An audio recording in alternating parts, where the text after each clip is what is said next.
All right, welcome back to the scimax channel. Today I'm making a video from my office at school, so my setup's a little bit different, and hopefully it goes all right. I want to talk about the extendability that I mentioned last time of your notebook and how that leads and means searchability, and look into a couple of things that are important to me in a notebook. So I have notebooks, org mode files that go back a decade now, and they're spread across many projects, and I often have to context switch between projects, and sometimes it is sometime between projects, including this one. This has been going on like a week and a half or two, and we need to be able to search our notebook to find things. And what I want to show you here is that the extendability of scimax, of Emacs, of org mode means we have a lot of options to search. Now, what would we want to search for? We might want to find a string, some text that we are looking for. You might want to find an image. You might look for something that is specifically in a source block. So when I think of search, I think of a couple of different things. One of them, of course, is the query. We have to search for something. Another one is scope. So we might know something about it. It's a very different search if you know you're looking for something on your hard drive than if you're looking for something in a document or in a directory. And it will be helpful to narrow the scope as much as you can because that makes your search faster. It's very slow to search through your whole hard drive. It's very quick to search through a single document. And there's a wide space in between those. So the query could be a file, it could be text, it could be an image, right? It could be, this is the thing that you're looking for, and we need some ways to do it. So we have a lot of options. Let's look here and see. Let's use the tree command. Maybe I'll do it.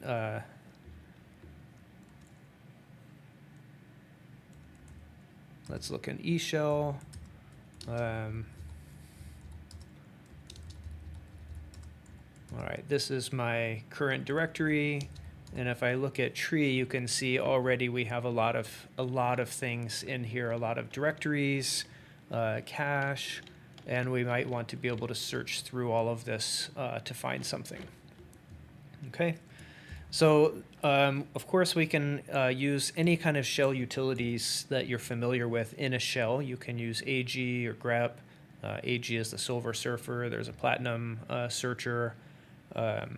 And we have all of these kinds of things available through something called projectile in org mode. So projectile is a project based package, and there's all kinds of key bindings. You can do projectile AG is one I use a lot. And let's say we want to find simulation. Then this will show me all the places, all the files. Each of these are clickable, and I can use this to navigate into any one of those files that are there. And there's another way we might do this projectile org. Maybe it's Ivy. We can use Ivy org jump to a project headline. This is a function I wrote that loops through all of the org files. And here I can type simulation, and it will take me directly to a heading that is there. So the first thing I showed you up in this window is wide open scope anywhere in a file. This is a more narrow scope. It is specific to something that's in a headline. And I use Ivy with completion, so we can kind of scroll through these if you want. We can even use this to find all of the to-dos. These are things that I have marked as to-do. Right? That's a specific kind of query we might want. If you leverage projectile, you can also use it to find files. So these are all of the files that are listed in here, and you can navigate by file name if that's what you remember. So those are some of the options. Eventually, you might recall there's something called swiper. If I do Control S, I can narrow it down to something that's in this particular buffer. And there is also swiper all, and that will search all of the open buffers. So everything I have in here, these are all of the places where the word file exists in a currently open buffer.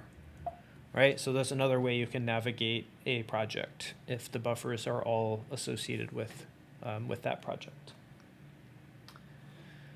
So those are some of the capabilities that we can use and leverage. Because our notebook is plain text, we can use any plain text search through a command line, and there are quite a few ways of searching the text within Emacs, and you simply have to learn what those are. And then use them often enough that it occurs to you. There is a totally different mechanism for search that I want to talk about that's part of scimax called orgdb. So orgdb is a package that I wrote where every org file gets indexed into a SQLite database, and then there are org mode features for searching those databases. And that allows me to do a bunch of interesting things that might not be obvious if you haven't thought about doing it like this before. So a simple one, and I've been slowly making orgdb project aware. So I'm going to use a prefix arg on all of these commands, and we can do orgdb headings, and this will give me a list of headings that are in the project for me to choose.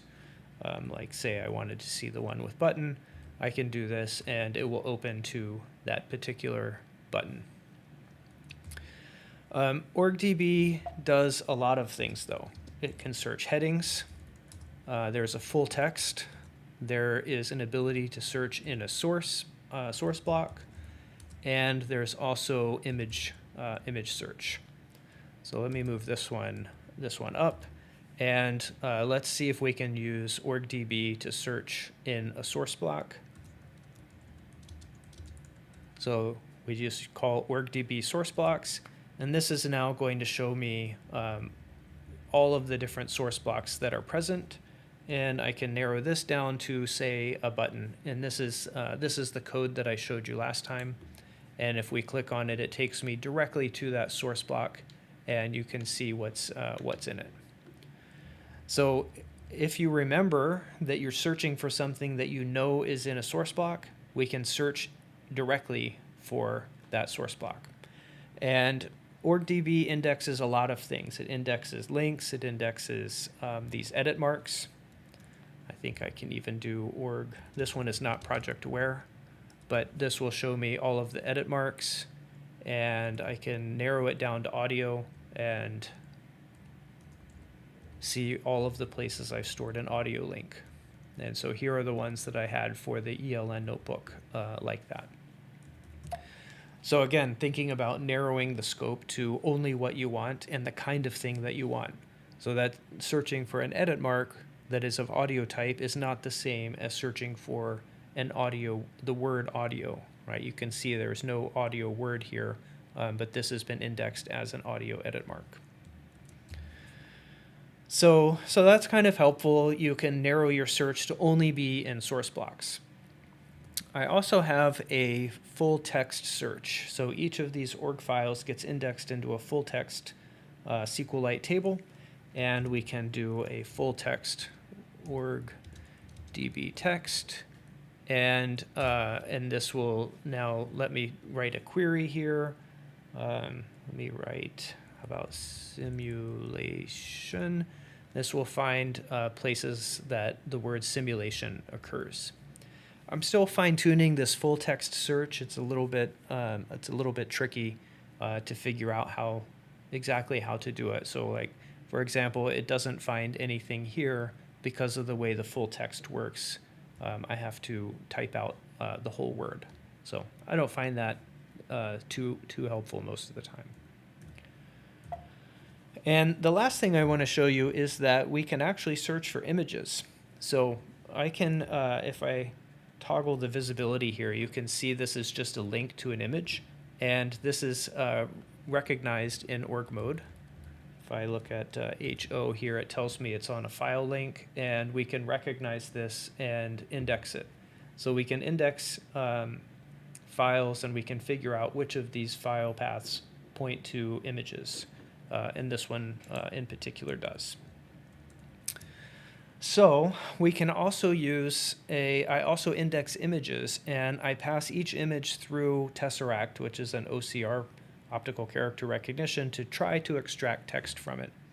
So I have org db images, and this will show me a little preview of every image in this particular project. And I can, you can see on the left, this is the OCR text that's been recognized. Some things are better than others, like this is handwriting, and you can see it's like, it's not ideal. But if I just type molecules, then it narrows down and it does recognize this, even though that is molecular. But either way, I can, and you can see some things, there's some artifacts here, estimating resolution. I've managed to get rid of that, you know, here you can see energy and volume, and you see energy and volume. So we would be able to search for all things containing volumes. The numbers are not all that helpful, but they're still kind of there. And if you click on one of these, it will take you to. Actually, I didn't see if that went to the right one. Let me try it again. Let's see, if I press enter on this one, it should take me directly to that image, and then you can do something with it. Now there's some, these are Ivy, so I'm a big fan of Ivy. You could use other completion backends, but I like this one because there are alternate actions. So the default is to simply open it at the image. If I press M, it will open the image. I can copy a path to the image, or I don't know what insert candidate is going to do here, but here if I press M, then it opens this actual image in case you wanted to do something with it. So those are a few of the kinds of things that I've done. Like I said, almost everything that can be indexed is indexed. So properties on headings are indexed. In my general kind of setup, I have headings with email properties, and I call those contacts. Then I can look up specific people through that org-db contacts. Kind of looks like this. And then I might just say, you know, kitchen, and those are some of the people associated with people with contacts that have emails. There are a bunch of other things that I do. You might store other kinds of structured data this way, and the main thing I want to get across here is that this is an extendable environment, and that allows me to develop solutions for searching any way I want. If I want to limit the scope, I can write code that does that. If I want to index a new element, I can do that. There's really no practical limit that I found, and I can show you. Let's look at the org-db images. And basically what happens here is we make a SQLite database. It's a dedicated database for it. There's a command here to update images, and that is done here. And it takes that image and passes it through Tesseract. That's the OCR, and it gets the text, and then it inserts that text into the database. And that's why this is searchable on that text. Believe it or not, I don't actually use the database for anything but getting the candidates. We use a candidate transformer in Ivy to put that little image on it, And down here, I just use Ivy for the selection. And so with this example, it's been reasonable to just get all of the candidates at once and let Ivy is so performant that we can do it that way. For the text search, it's not quite as performant. And so with text search, I have a different mechanism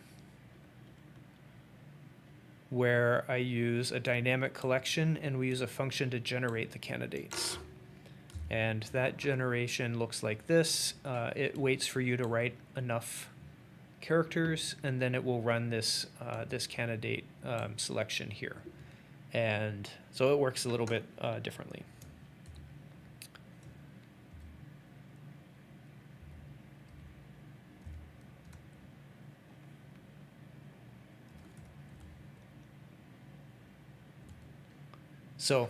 So that was sort of the main idea here is it really does make sense to have a fully user extendable environment that allows people to do these things. And it's not impossible to imagine a similar environment like this for Jupyter Notebooks, but it would be much more difficult to figure out how to do some of these things because Jupyter Notebooks are part extended in JavaScript and part in Python, and the browser puts some barriers in your way to figure out, where files are, what notebook is associated with a file, etc. And that's been absolutely crucial for some of the things that I showed you, where you need to be able to calculate the path to an object from the object you're in, which means the thing you're in, the buffer or the file, has to know about itself. And Jupyter Notebooks tend to not know about themselves because they're really a front end for communicating with a kernel. And the kernel is a separate entity for it. So that's it for Electronic Lab Notebook with scimax number 8. And the most important point here is extendability means searchability, and you get to choose what those tools are, how you use it, whether they're shell commands, Emacs commands, or Emacs modules, and how you interact with your data and writing as you see fit. So thanks for listening today, and we'll see you next time.